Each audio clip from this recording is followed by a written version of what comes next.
यत्नेषु सर्वेष्वपि नवकेशी केशी स भोजेषि तु इष्टबन्धुः त्वं सिन्धुजावाप्य इतीव मत्वा सम्प्राप्तवान् सिन्धुजवाचिरूपः गन्धर्वतामेष गतोऽपि रूक्षैर्नादै समुद्वेजित सर्वलोकः भवद्विलोकावति गोपवाटीं प्रमर्द्य पाप पुनरापतत्वाम् तार्क्ष्यार्पिताङ्ग्रे तव तार्क्ष्य एष चिक्षेप वक्षो भुवि नामपादं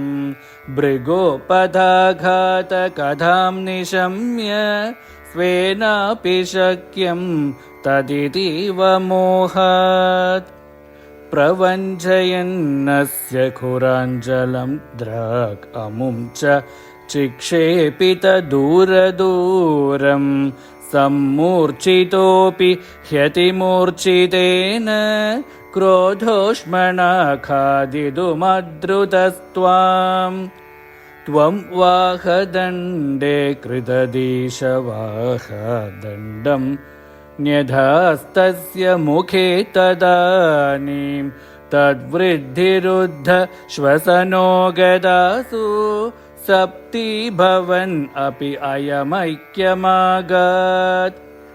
आलम्भमात्रेण पशोऽसुराणां प्रसादगे नूत्न इवाश्वमेधे कृते त्वया हर्षवशात् सुरेन्द्र त्वां तुष्टुभो केशव नामधेयम् कंसायते शौरिसुतत्वमुक्त्वा तं तत्त्वधोक्तं प्रतिरुन्ध्यवाचा प्राप्तेन केशी क्षपणावसाने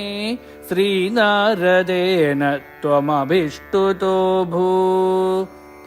कदापि गोपैः सह काननान्ते निलायन क्रीडनलोलुपं त्वां मयात्मज प्रापदुरन्तमायो व्योमाभितो व्योमचरोपरोधी सचोरपालायितवल्लवेषु चोरायितो गोपशिशून् पशूंश्च गुहासु कृत्वा पिदधे शिलाभि त्वया च बुद्ध्वा